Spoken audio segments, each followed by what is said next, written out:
Hi friends, இன்றைக்கி beans பொரியல் பண்ண போகிறோம். நான் பீன்ஸ் இந்த மாதிரி கட் பண்ணி வச்சுருக்கேன்.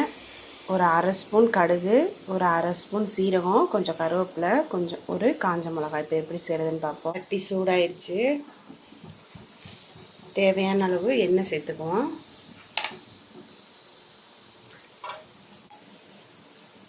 எண்ணெய் சூடாயிடுச்சு, கடுகு சேர்த்துக்குவோம். அடுத்து சீரகம்,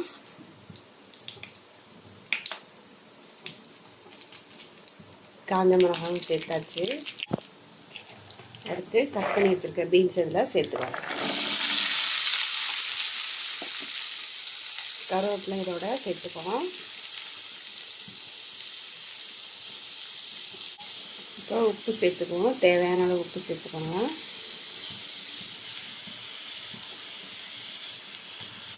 எல்லாத்தையும் ஒன்றா மிக்ஸ் பண்ணிக்கலாம்.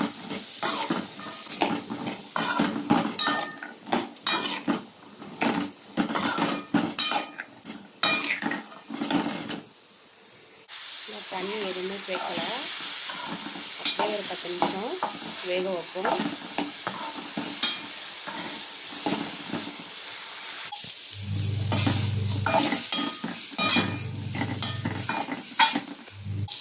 பீன்ஸ் நல்லா வெந்துருச்சு. நம்ம கொஞ்சம் தேங்காய் சேர்த்து இறக்கிக்குவோம்.